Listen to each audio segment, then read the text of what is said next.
तुम्हारा कहना ठीक है। शुंभ बलवान हो और निशुंभ भी बड़े पराक्रमी, किंतु क्या करूं, मैंने पहले बिना सोचे समझे प्रतिज्ञा कर लिया था। अब मैंने तुमसे जो कुछ कहा है वह सब दैत्यराज से अधिक पूर्वक कहना, फिर ये जो उचित करना पड़े।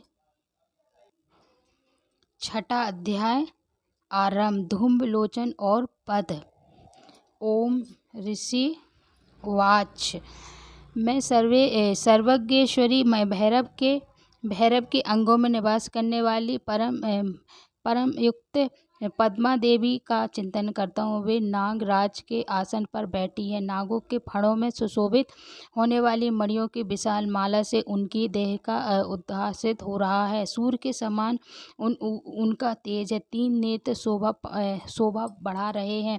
हाथों में गए माला, कुंभ, कपाल और कमल लिए हुए तथा उनके समस्त अर्ध चंद्रमा मुकुट सुशोभित है। ऋषि कहते हैं, देवी का यह कथन सुनकर दूतों का बड़ा आश्चर्य हुआ और उसे दैत्यराज के पास जाकर सब समाचार विस्तार पूर्वक कह सुनाया। उस दूत के उस वचनों को सुनकर दैत्यराज कुपित हो उठा और दैत्य सेनापति धूम्रलोचन से बोला, धूम्रलोचन, तुम शीघ्र अपनी सेना साथ लेकर जाओ और उस दुष्टा के केस पकड़कर घसीटते हुए उसे बलपूर्वक यहाँ ले आओ। उसी रक्षा करने के लिए यदि कोई दूसरा खड़ा हो तो वह देवता, यक्ष अथवा गंधर्व भी उसे क्यों ना हो, उसे अवश्य मार डालना। ऋषि कहते हैं, शुंभ के इस प्रकार आज्ञा देने पर धूम्रलोचन दैत्य 60,000 असुरों की सेनाओं के साथ लेकर वहां से तुरंत चला गया। वहां पहुंचकर उसने हिमाचल रहने वाली देवी को देखा और ललकार कर कहा, अरे तू निशुंभ के पास चल। यदि इस समय प्रसन्नता पूर्वक मेरे स्वामी के समीप नहीं चली तो मैं बलपूर्वक छोटा पकड़कर घसीट करते हुए ले जाऊंगा। देवी बोली, तो तुम्हें दैत्यों के राजा ने भेजा, तुम स्वयं ही बलवान हो और तुम्हारे साथ विशाल सेना है। ऐसी दशा में यदि मुझे बलपूर्वक ले जाओ तो मैं तुम्हारा क्या कर सकती हूँ। ऋषि कहते हैं, देवियों के कहने पर असुर धूम्रलोचन उनकी ओर दौड़ा और तब अंबिके के हुम शब्द से उच्चारण मात्र से उसे भस्म कर दिया। फिर तो क्रोध में भरी हुई दैत्यों की विशाल सेना और अंबिका ने एक दूसरे पर तीखे सहायकों को शक्ति तथा फारसों की वर्षा आरंभ की। इतने में ही देवी का वाहन सिंह क्रोध में भरकर भयंकर गर्जना करके गर्दन बालों को हिलाता हुआ असुरों की सेना में कूद पड़ा। उसने कुछ दैत्यों की पंजों की मार से कितनों की अपने जबड़े से और कितनों की महादैत्यों को पकड़कर ओंठ की दाढ़ों से घायल कर डाला। उस सिंह अपने नखनों से कितनों के पेट फाड़ डालते हुए थप्पड़ मारकर कितनों के सिर धड़ से अलग कर दिया। कितनों की भुजाएं मस्तक काट डाले तथा अपने गर्दन के बाल हिलाते हुए उसे दूसरे दैत्यों के पेट पकड़कर उनका रत्न चूस लिया। अत्यंत क्रोध में भरे हुए देवी के वाहन उस महाबली सिंह से क्षण भर में ही असुरों का सारी सेना का संहार कर डाला। शुंभ ने जब सुना कि देवी ने धूम्रलोचन असुरों को मार डाला, उसके सारे सेनाओं सफाया कर डाला, तब दैत्यों को बड़ा क्रोध हुआ। उसका ओंठ कांपने लगा। उसे चंड नामक 2 महादैत्यों को आज्ञा दी, हे मुंड, तुम लोग बहुत सारी सेना लेकर वहां जाओ। उस देवी के चोटे पकड़कर अथवा उसे पकड़कर शीघ्र ले आओ। यदि इस प्रकार उसको लाने में संदेह हो तो युद्ध में सब प्रकार के अस्त्रों का तथा समस्त असुरों का सेना प्रयोग करके उसकी हत्या कर डालना। उस दुष्टा की हत्या होने तथा सिंह के ही मारे जाने पर अंबिका को बांधकर साथ ही शीघ्र ही लौट आना। 7वां अध्याय प्रारंभ। चंड और मुंड का वध। मैं मातंगी देवी का ध्यान करता हूँ। मैं रत्नमय सिंहासन पर बैठकर पढ़ते हुए तोते का मधुर शब्द सुन रही हूँ। उसके शरीर का वर्ण श्याम। वे अपना एक पैर कमल पर रखे और मस्तक पर अर्धचंद्र धारण करती हैं तथा कलहार पुष्पों की माला धारण किए बीड़ा बजाते। उनके अंग में ऐसी हुई चोली शोभा पा रही है। वे लाल रंग की साड़ी पहने, हाथ में शंखमय पात्र लिए हुए, उनके बंधन पर मधु का हल्का हल्का प्रभाव पड़ रहा है। ललाट में बेंदी शोभा दे रही है। ऋषि कहते हैं, तदंतर शुभ की आज्ञा पाकर वे चंडमुंड आदि दैत्य चतुरंगी सेना के साथ अस्त्र शस्त्र सुसज्जित तो चल दिए। फिर गिरिराज हिमालय के सुवर्णवर्ण ऊंचे शिखर पर पहुंचकर उन्हें सिंहासन पर बैठी देवी को देखा। वे मंद मंद मुस्कुरा रही थीं। उन्हें देखकर दैत्य लोग तत्पश्चात उनको पकड़ने का उद्योग करने लगे। किसी ने धनुष तान लिया, किसी ने तलवार संभाली और कुछ लोग देवी के पास जाकर खड़े हो गए। तब अंबिका उन शस्त्रों के प्रति बड़ा क्रोध किया। उस समय क्रोध के कारण उनका मुख लाल पड़ गया, ललाट पे भौं टेढ़ी हो गई और वहां से तुरंत विकराल काली प्रकट हुई, जो तत्काल और पास लिए हुए थी। वे विचित्र खड़ंग वाण धारण किए और जीते के चर्म की साड़ी पहनकर मुंडकों की माला से विभूषित थी। उनके शरीर का मांस सूख गया था, केवल हड्डियों का ढांचा था, जिससे वे अत्यंत भयंकर जान पड़ती थी। उनका मुख बहुत विशाल था, जीभ लपाने के कारण वह भी डाकनी प्रतीत होती थी। उनकी आंखें भीतर को धंसी और कुछ लाल थी। वे अपनी भयंकर गर्जना से संपूर्ण दिशाओं को गुंजा रही थी। वे बड़े बड़े दैत्यों का बंद कर रही थी। वे कालिका देवी बड़े वेग से दैत्यों की उस सेना पर टूट पड़ी और उन सबको भक्षण कर रही। वे पार्श्व रक्षों को अंकुशधारी महाभारतों का योद्धा और घंटा सहित कितने ही हाथियों को एक हाथ से पकड़कर मुंह में डाल लेती। इसी प्रकार घोड़े, रथ, सारथियों, साथी रथी सेनाओं को मुंह में डालकर वे उन्हें बड़े भयंकर रूप से चबा रही थीं। किसके बाल पकड़ लेती, किसी का गला दबा देती, किसी को पैरों से कुचल डालती और किसी को छाती के धक्के से गिरकर मार डालती। वे असुरों के छोड़े हुए बड़े बड़े अस्त्र शस्त्र मुँह से पकड़ लेती और रोष में भरकर उनको दांतों से पीस डालती हैं। काले से भयंकर एवं दुरात्मा दैत्यों की वह सारी सेना रौंद डालती, खा डालती। कितनों को मार भगाया, कोई तलवार के घाट उतारे, कोई खड़क बाँग से पीटे गए और कितनी अशुद्ध दांतों के अग्रभाग से कुचले जाकर मृत्यु को प्राप्त हो गए। इस प्रकार देवी ने असुरों की उस सारी सेनाओं को क्षण भर में मार गिराया। यह दैत्य चंड उन अत्यंत भयानक काली देवी की ओर दौड़, अथवा महादैत्य मुंड ने भी अत्यंत भयंकर बाणों की वर्षा से तथा हजारों बार चलाए क्रोध से चक्रों से वह भयंकर त्रिनोत वाली देवी को आच्छादित कर दिया। वे अनेकों चक्र देवी के मुख में समाते हुए ऐसे जान पड़े मानो सूर्य के बहुतेरे मंडल बादलों के उदर में प्रवेश कर रहे हैं। तब भयंकर गर्जना करने वाली काली ने अत्यंत रोष में भरकर विकट अट्टहास किया। उस समय उनके विकराल बदन के भीतर कठिनता से देखने जा सकने वाली दांतों के प्रभाव से वे अत्यंत उज्ज्वल दिखाई देती थी। देवी ने बहुत ही बड़ी तलवार हाथ में ले हम का उच्चारण करके चंड पर धावा किया और उनके केस पकड़कर उसी तलवार की मस्तक चंड को मार गया। देखकर मुंड भी देवी की ओर दौड़ा। तब देवी रोष में बहकर उसे भी तलवार से घायल करके धरती पर सुला दिया। महापराक्रमी चंड और मुंड को मारा गया देखकर मारने से बची हुई बाकी सेना भय से व्याकुल हो चारों ओर भाग गई। तदंतर काली ने चंड और मुंड का मस्तक हाथ में चंड के पास जाकर प्रचंड हठास करते हुए कहा, देवी, मैंने चंड और मुंड का नास नामक इन दोनों महापशुओं को तुम्हें भेंट दिया। अब युद्ध यज्ञ में तुम्हें शुभ निशुम्भ वही स्वयं वध करना। ऋषि कहते हैं, वहां लाए हुए उन चंडमुंड नामक महादैत्यों को देखकर कल्याणमयी चंडिका ने काली से मधुर वाणी में कहा, देवी, तुम चंड और मुंड को लेकर मेरे पास आ गई हो, इसलिए संसार में चंडिका के नाम से तुम्हारी विख्याति हो। अष्टमो अध्याय 8वां अध्याय प्रारंभ में उवाच श्री उवाच मैं अणिमा आदि सिद्धिमय किरणों से आवृत भवानी ध्यान करता हूँ। उनके शरीर अंग का रंग लाल, नेत्रों में करुणा लहरा रही तथा हाथों में 5 अंकुश बाण और धनुष शोभा पाते। ऋषि कहते, चंड और मुंड नामक दैत्यों के मारे जाने तथा बहुत सी सेना हार ने संहार करने पर दैत्यों के राजा प्रजापति शुंभ के मन में बड़ा क्रोध हुआ और उसे दैत्यों की संपूर्ण सेना को युद्ध के लिए कूच करने की आज्ञा दी। वह बोला, आज उदायुध नाम के 86 दैत्य सेनापति अपने सेनाओं के साथ युद्ध के लिए प्रस्थान करें। अम्बु नाम वाले दैत्य के 84 सेना नायक अपनी वाहिनी से घिरे हुए यात्रा करें।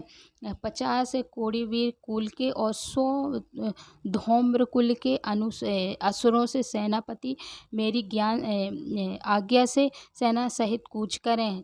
कालक, धौर्यद, मौर्य और काल के असुर भी युद्ध के लिए तैयार हो आज्ञा से तुरंत प्रस्थान करें। भयानक शासन करने वाला असुराज शुंभ इस प्रकार आज्ञा दे सहस्त्रों की बड़ी बड़ी सेनाओं के साथ युद्ध के लिए प्रस्तुत हुआ। उनकी अत्यंत भयंकर सेना आती देख चामुंडका काली धनुष की डंकार से पृथ्वी और आकाश के बीच का भाग बुझा दिया। राजन तदंतर देवी के सिंह से भी बड़े जोर जोर से दहाड़ना आरंभ किया। फिर अंबिका ने घंटे के शब्द से उस ध्वनि को और बड़ा कर दिया। धनुष की डंकार, सिंह की दहाड़ और घंटे की ध्वनि से संपूर्ण दिशा गूंज उठी। उस भयंकर शब्द से काली ने अपने विकराल मुँह और बड़ा किया। इस प्रकार वे विजयी हुई। उस तूमल नाद को सुनकर दैत्यों की सेना चारों ओर से आकर चंडिका देवी से तथा काली देवी को क्रोधपूर्वक घेर लिया। राजन, इसी बीच में असुरों के विनाश तथा देवताओं के अभ्युदय के लिए ब्रह्मा, शिव, कार्तिकेय तथा इंद्र आदि देवता भी शक्ति जो अत्यंत पराक्रमी बल से संपन्न थे उनके शरीर से निकलकर उन्हीं के रूप में चंडिका देवी के पास गए। जिस देवता का जैसा रूप, वैसा वेशभूषा, वैसा ही ठीक वैसे ही साधनों के संपन्न हो उसकी शक्ति असुरों से युद्ध करने के लिए आई। सबसे पहले इस हंस युक्त विमान बैठे हुए अक्षुत्र कमंडलू से सुशोभित ब्रह्मा जी की शक्ति उपस्थित हुई, जिसे ब्राह्मणी कहते हैं। महादेवी जी की शक्ति भ्रशम भर अरुण में हाथों में शेष त्रिशूल धारण किए, महानाग का कंकण पहने, मस्तक में चंद्रशेखर से विभूषित हो वहां पहुंची। कार्तिकेय की शक्ति रूपा जगदम्बा उन्हीं का रूप धारण के श्रेष्ठ मयूर आरूढ़ कर हाथ में शक्ति लिए दैत्यों से युद्ध करने के लिए आई। इसी प्रकार भगवान विष्णु की शक्ति अरुण विराजमान शक्र, चक्र, गदा, शंख, धनुष तथा खड्ग हाथों में लिए आई। अनुपम यज्ञवाराही रूप धारण करने वाले श्री हरि की जो शक्ति है वह 12 शरीर धारण करके वहाँ उपस्थित हुई। नारसिंह की शक्ति में नरसिंह के समान और धारण करके वहाँ आई। उनकी गर्दन के बालों के झटके से आकाश के तारों बिखरे पड़े थे। इसी प्रकार इंद्र की शक्ति वज्र हाथ में लिए गजराज ऐरावत बैठकर आई। उसके भी सहस्त्र नेत्र थे। इंद्र का जैसा रूप वैसा ही उसका भी था। तदंतर उस देवी शक्तियों से घिरे हुए महादेवी ने चंडमुंडा से कहा, मेरी प्रसन्नता के लिए तुम शीघ्र इन असुरों का संहार। तब देवी के शरीर से अत्यंत भयानक और परम उग्र चंडिका शक्ति प्रकट हुई, जो सैकड़ों गीदड़ों की भांति आवाज करने वाली थी। उस अपराजिता देवी धूमल जटा वाले महादेव से कहा, भगवान आप निशुंभ पादूत बनकर जाओ और उन अत्यंत गर्वीले दानव शुंभ और निशुंभ दोनों से कहिए, साथ ही उनके अतिरिक्त जो भी दानव युद्ध के लिए वहाँ उपस्थित हों उनको भी यह संदेश दीजिए।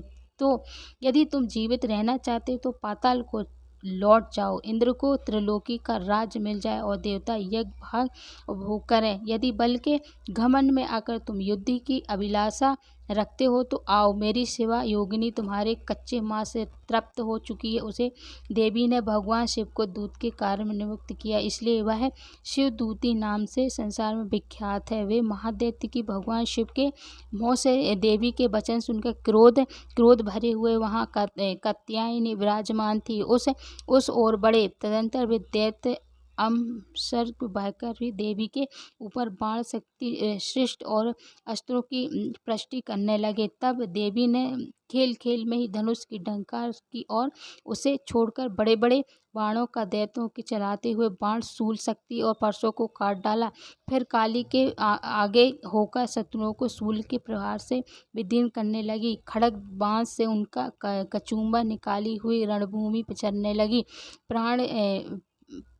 ब्राह्मणी भी जिस जिस ओर दौड़ती उसी उसी ओर कमंडलालु जल छिड़क कर शत्रुओं की ओर पराक्रमियों को नष्ट कर देती। महेश्वरी त्रिशूल तथा वैष्णो देवी चक्र से और अत्यंत क्रोध में भरी हुई कुमार कार्तिकेय की शक्ति से दैत्यों का संहार आरंभ किया। इंद्र का शक्ति वज्र प्रहार से विदीर्ण हो सैकड़ों दैत्य दानव रक्त की धारा बहाते हुए पृथ्वी पर सो गए। वाराही शक्ति ने कितनों को अपनी थूथनों की मार से नष्ट कर दिया। दहाड़ों के अग्रभाग से कितनों की छाती छेद डाली और कितनों की दैत्य उसके चक्र की चोट से विदीर्ण होकर गिर पड़े। नरसंगी भी दूसरे महादैत्यों के अपने नाकों से विदीर्ण करके छाती और सिंहनाद से दिशा और आकाश को गूंजती हुए युद्ध क्षेत्र में विचरने लगी। कितनी ही असुर शिवदूत के प्रचंड अट्टहास से भयंकर हो पृथ्वी पर गिर पड़े। गिरने पर शिवदूत ने उस समय का अत्यंत अपना ग्रास बना लिया। इस प्रकार क्रोध भरे हुए मात्र गणों की मानव प्रकाश से उपदेशों से बड़े बड़े असुरों का मर्दन करते हुए दैत्य सैनिक भाग खड़े हुए। मात्र गणों से पीड़ित दैत्यों का युद्ध से भागते देखकर रक्तबीज नामक महादैत्य क्रोध में भरकर युद्ध करने के लिए आया। उसके शरीर से जब रक्त की बूंदें पृथ्वी पर गिरी तब उसी के समान शक्तिशाली एक दूसरा महादैत्य पृथ्वी पर पैदा हो जाता। महाअसुर रक्तबीज हाथ में गदा लेकर इंद्र शक्ति के साथ युद्ध करने लगा। तब इंद्रिका ने अपने वज्र से रक्तबीज को मारा। वज्र से घायल होने पर शरीर से बहुत सा रक्त चूने और लगा। उससे शरीर उसके रूप का पराक्रम वाला युद्ध उत्पन्न होने लगे। उसी के शरीर से रक्त की बूंदें गिरी उतने ही पुरुष उत्पन्न हो गए। तब रक्तबीज के सामने वीरवान बलवान पराक्रमी थे। वे रक्त से उत्पन्न होने वाले पुरुष अत्यंत भयंकर शस्त्रों का प्रहार करते हुए वहां मात्र गणों के साथ घोर युद्ध करने लगे। पुनः वज्र के प्रहार से जब उसका मस्तक घायल हुआ तब वह रक्त बहने लगा और उसके हजारों पुरुष उत्पन्न हो गए। वैष्णवी ने युद्ध में रक्त बीज पर चक्रहार प्रहार किया तथा इंद्र ने उस दैत्य सेनापति को गदा से चोट पहुंचाई। वैष्णवी के चक्र से घायल होने पर उसके शरीर से जो रक्त बहा उसे भी उसी के बराबर आकार वाले सहस्त्र महादैत्य प्रकट हुए। उसके द्वारा संपूर्ण चक्र व्याप्त हो गया। कुमारी ने शक्ति से वाराही खड़ग से और महेश्वरी त्रिशूल से महादैत्य रक्तबीज को घायल किया। क्रोध में भरे हुए उस महादैत्य रक्तबीज भी गदा से सभी मात्र शक्तियों पर पृथक पृथक प्रहार किया। शक्ति और शूल आदि से उसके ऊपर घायल होने पर जो शरीर से रक्तबीज धारा पृथ्वी पर गिरी उसे भी निश्चय ही सैकड़ों असुर प्रकट हुए। उस प्रकार महादैत्य के रक्त से प्रकट हुए असुरों द्वारा संपूर्ण जगत व्याप्त हो गया। इससे वह देवी का बड़ा भय हुआ। देवताओं को उदास देखकर चामुंडिका काली से शीघ्रतापूर्वक कहा, चामुंडिके तुम अपना मुख और भी फैलाओ तथा मेरे अस्त्रपात से गिरने वाले रक्त बूंदे और उनके उत्पन्न होने वाले महादैत्यों को तुम अपने इस उतावले मुख से खा जाओ। इस प्रकार रक्तों से उत्पन्न होने वाले महादैत्यों का भक्षण करती हो तुम रण में विचरती रहो। ऐसा करने से उस दैत्य का सारा रक्त क्षीण ही हो जाने पर वह स्वयं ही नष्ट हो जाएगा। उन भयंकर दैत्यों को जब तुम खा जाओगे तब उसके नए उत्पन्न नहीं हो सकेंगे। काली से यूं कहकर चामुंडिका शूल से रक्त बीज को मारा और कालिके ने अपने मुख में उसका रक्त पी लिया। तब उसे भी चामुंडिका गदा से प्रहार किया, किंतु उस गदा पाने की देवी के ताने की भी वेदना नहीं हुई। रक्त बीज के घायल शरीर से बहुत सा रक्त गिरा, किंतु ज्यों ही वह गिरा त्यों ही चामुंडिका उसे अपने मुख से ले लिया। रक्त गिरने से काली के मुख में जो महादैत्य का उत्पन्न हुआ उन्हें भी वह चट कर गई। इससे रक्तबीज का रक्त भी पी लिया। तदंतर देवी ने रक्तबीज को जिसका रक्त चामुंडिका पी लिया था वह वज्र बाण खड़ग कृष्ट आदि से मार डाला। राजन, इस प्रकार शस्त्रों के समुदाय से आहत एवं रक्तहीन हुआ महादैत्य रक्तबीज पृथ्वी पर गिर पड़ा। नरेश्वरी, इससे देवताओं को अनुपम हर्ष की प्राप्ति हुई और मात्रगण असुरों के रक्त पाने के मद से उत्साह होकर नृत्य करने लगे। इस प्रकार चौथे दिन स्कंद माता को हमने 5, 6, 7 पाठ का अध्याय किया। इस प्रकार ये अध्याय संपूर्ण करते हैं। बोलो अंबिका मैया की जय। और इसके अध्याय के बाद आप लोग सिद्ध कुंजिका का पाठ जरूर किया करेंगे, उससे ज़्यादा लाभ मिलता है। और जब सिद्ध कुंजिका का पाठ करते हैं तभी आप लोगों को अध्याय का फल मिलता है। तो आप लोग सिद्ध कुंजिका का पाठ जरूर करेंगे और आप लोग ज़्यादा से ज़्यादा पूरा देखे करें, क्योंकि पूरा देखने से ही आपको लाभ मिलेगा। आधा देखने से आप लोगों को कोई लाभ नहीं मिलेगा, ये आप लोग ध्यान रखेंगे। तो जय दुर्गा मैया की जय, सरस्वती माता की।